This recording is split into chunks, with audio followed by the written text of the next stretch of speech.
Falemos da brisa. José Carlos Tino, gostas das minhas mangas dramáticas? Gosto das tuas mangas dramáticas, gosto também das tuas mangas porque me fazem lembrar Uns naprons que tinhas na casa da tua mãe. e fazem-me lembrar também as mangas das vestimentas dos padrecos, pá, que são assim umas mangas também largas, não é? Sim. Eu não sei, nunca fui Ou que padre. eles limpam também. O pó, não o cálice. Olha, hoje vi uma notícia de um senhor padre, não sei se é verdade ou mentira, que engravidou 7, quase, uma de cada vez, mas ao mesmo tempo. Uma de cada vez. Elas de repente descobriram que estavam todas grávidas. Estavam todas grávidas. E depois em conversa, como é uma terra pequena, descobriram que era do mesmo. que o pai era o mesmo. O pai era o mesmo. E elas, para se vingarem, contaram a toda a gente. Okay. Mas houve um padre, eu não me recordo agora o nome dele, um nome vulgar, peço desculpa a quem tem nomes vulgares, não é? Pois com certeza. Sim, como o José Carlos, Pois, ou Cláudia. Que eu odeio. Ou Cláudia. Mas era um padre que no século, não sei, mas eu posso saber isso, não sei em que século foi considerado o grande povoador da Beira Alta. Já sei, já li sobre isso. 200 e tal filhos, É foi uma verdade. coisa Foi em prol da nação. extraordinária. Não, Tinha que povoar. Deviam fazer uma Se fosse homenagem. hoje, o nosso douto Presidente da República deveria condecorá-lo no dia 10 de junho. E uma estátua? Ahm, O padre, o povoador. Olha, Cláudia, Diz-me. eu hoje Sim.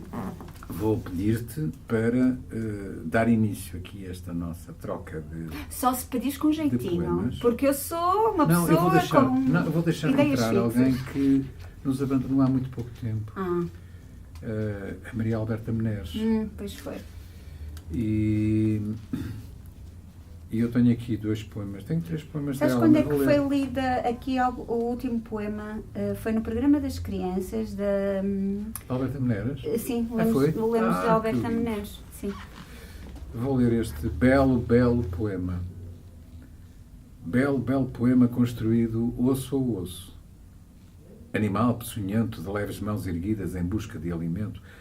Tenho os sentidos ocos, tenho a alma vazia, tenho o corpo tão longe que estendo a minha noite sobre as águas do rio. Os meus lábios exaustos não suportam palavras, lábios que a fria noite bebeu em leves lâminas sem conseguir o dia.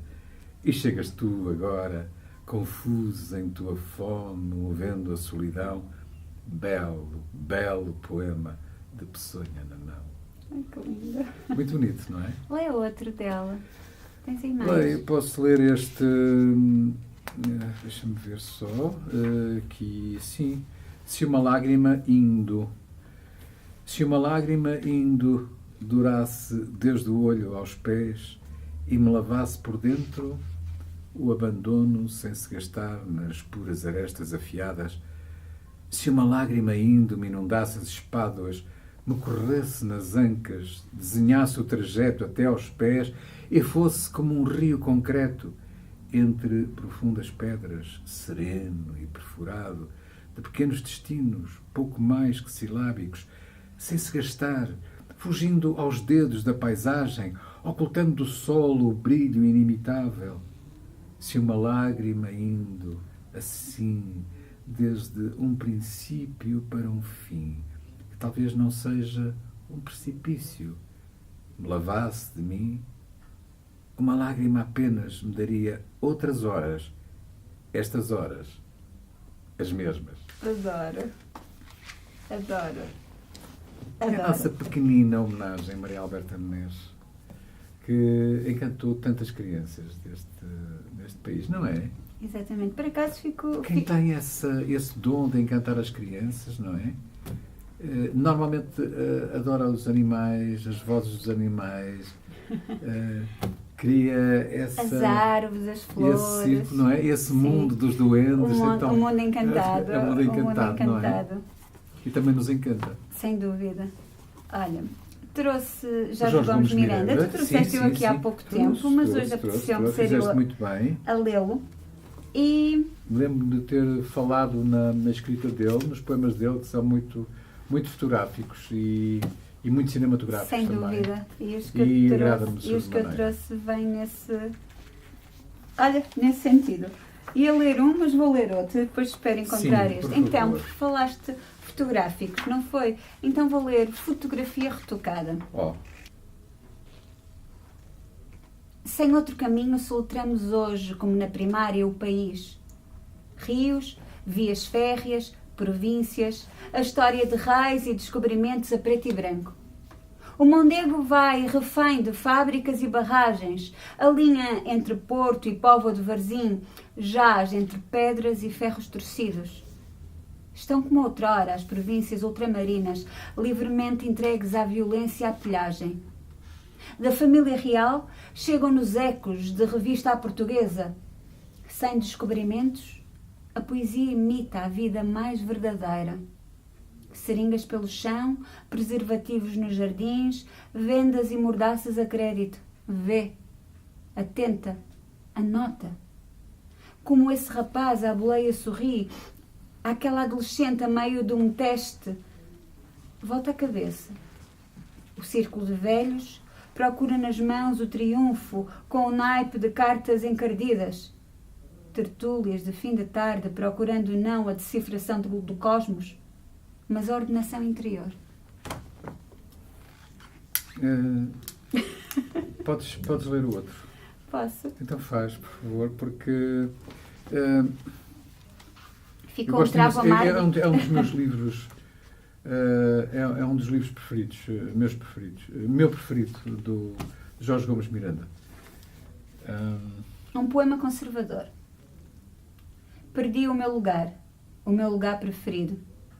Era uma curva de caminho em terra batida, destruída para construírem uma autoestrada onde outros perderam a vida. Primeiro poluíram o rio, depois chegaram as máquinas e deceparam um renque de carvalhos centenários. Muito perto, começaram as explosões. Extraíam granito do monte para construir casas na Alemanha. Quando, nas férias escolares, regressei do colégio, já não encontrei razão alguma para sair para os campos, para o monte, apesar dos rogos dos amigos e das investidas do cão. Tudo me parecia sem sentido, disforme. Com o tempo perdi muita coisa. Dinheiro, mulheres e, sobretudo, tempo com idiotas a tentarem convencer-me das vantagens do progresso para as regiões do interior.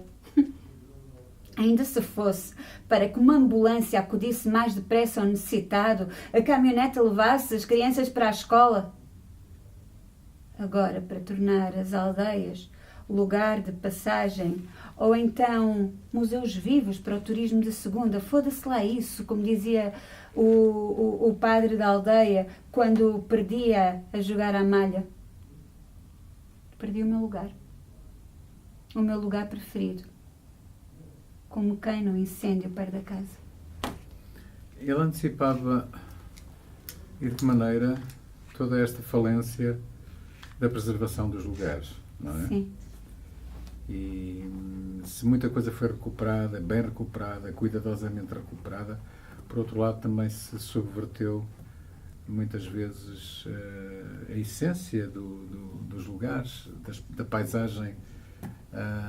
Olha, ainda agora, há bem pouco tempo, assisti a uma pequenina batalha entre três municípios, Monção, Melgaço e Os Arcos, porque uma empresa australiana pediu uma licença para extrair lítio nessa zona, pondo em risco a Peneda, pondo em risco toda aquela zona. E os municípios uniram-se e conseguiram travar isso, mas essa empresa australiana continua aí pelo país a fazer essa extração de lítio, e depois, em conversas que fui tendo, as pessoas diziam, pois, mas é necessário, porque traz postos de trabalho, porque traz isto, desde que não sejam em zonas protegidas. Porque as visões economicistas prevalecem sempre. Exatamente. Neste caso, em detrimento de toda a qualidade de vida que possa. Neste caso ganhou a natureza, felizmente. Felizmente ganhou a natureza. Porque ia pôr em causa uma zona muito, muito bonita e muito importante para o nosso país. Uma chama não chama a mesma chama. Uma chama não chama a mesma chama, há uma outra chama que chama, em cada chama que chama pela chama, que a chama no chamar se incendeia. Um nome não nome, o mesmo nome, um outro nome, nome que nomeia, em cada nome o meio pelo nome, que o nome no nome se incendeia. Uma chama, um nome, a mesma chama, há um outro nome que se chama, em cada nome o chama pelo nome, que a chama no nome se incendeia. Um nome, uma chama, o mesmo nome, há uma outra chama que nomeia, em cada chama o nome que se chama, o nome que na chama se incendeia. Ui! E já que falamos da Maria Alberta Neneres, agora falamos no Amélie Castro, que através de toda a sua poesia experimental marcou várias gerações de poetas portugueses e de leitores ávidos da poesia. É difícil ler esse poema. Não. Tens mais outro dele aí? Tem Lê. Sim, já li. Mas posso tentar recuperar aqui um... Não, Cláudia. Não? Não, eu acho que perdi. Perdeste? Perdi. Deixa lá. Reencontrei. Então, aí vai. Amor, não sentimento, não ternura, não desejo, não sexo, não amor. Amor nada concreto, não os olhos presos nunca no peito, não por certo. Amor, fascínio, fuga, sal sedento, não ângulo, não vértice de vidro, não as ruas desertas, pensamento, amor, não sentimento, não sentido, não amor, não entrega, nunca posse, a fuga, porque não, nada fragmento, não amor, por amor nunca deserto, amor não violento, não de vento, não amor desejado, não de invento, amor sempre de não de tempo a tempo. Adoro! Fiquei cansada só de te ouvir. Fiquei mesmo cansada. Achas que ainda temos tempo a mais um Jorge Gomes Miranda? Muito tempo. Então, o Eugênio Amélie Castro deu-nos todo o tempo do mundo. Há aqui algum que tu gostes em especial? Tenho uma fraca memória para essas coisas. Vai este. Não consigo registar. São milhares e milhares de poemas que eu vou lendo assim compulsivamente, e então não me dedico a memorizar. O futuro radioso. Ainda se vêem alguns, no fim da adolescência, saindo de casa dispostos a correr riscos. Sóbrios demais para poder continuar, vêem-se alguns apenas a lutar pelas sobras. Os outros, a larga maioria, assoam com destreza o nariz ao lençol materno até aos 30 anos. No entretanto, colecionam as receitas da avó, abrem e fecham armários perante o olhar babado da restante família.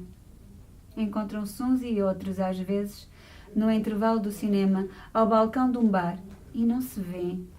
Irmãos de costas voltadas, duas metades do mesmo fruto.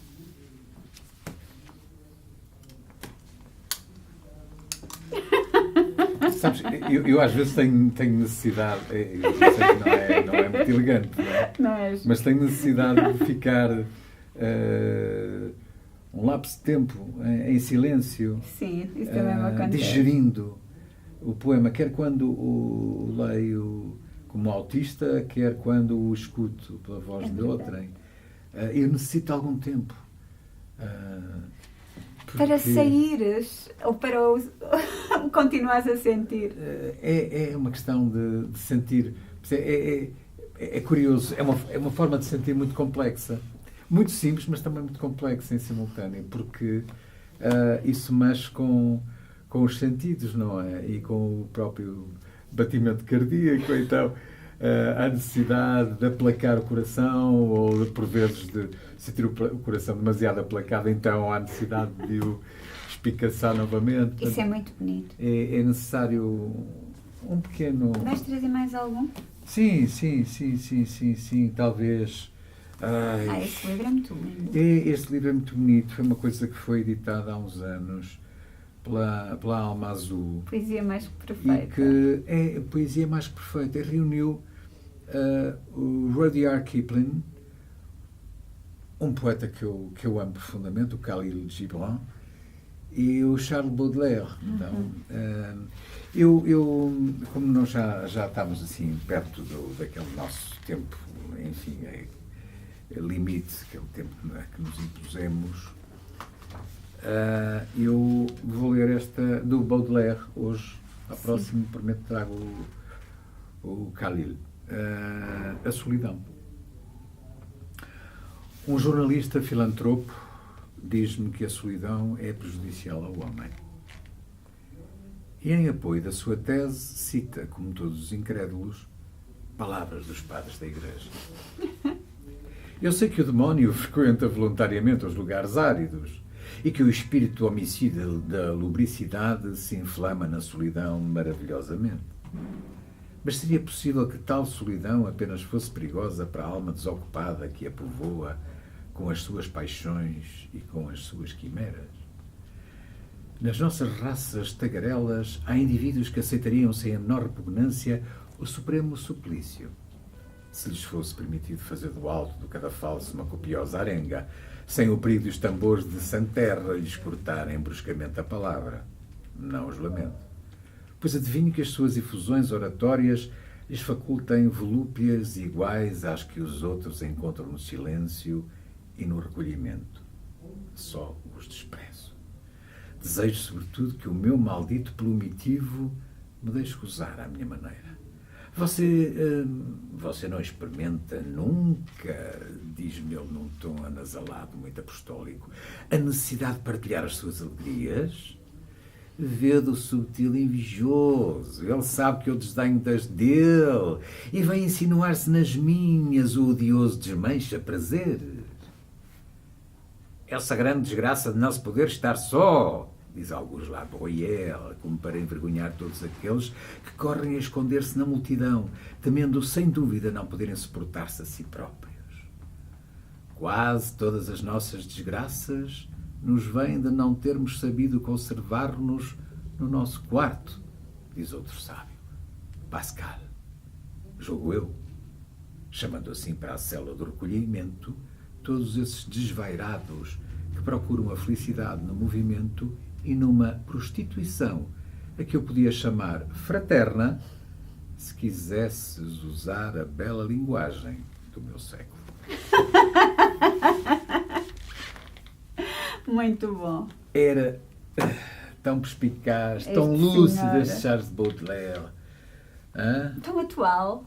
Tão atual. Eu acho. Não é? Há 150 anos ele já era capaz de escrever estas coisas, estas reflexões sobre o seu mundo, não é? Foi tão incompreendido por uma certa franja da sociedade. Sabes que Ele estava à frente do seu tempo. Quando se é cortante, é sempre incompreendido.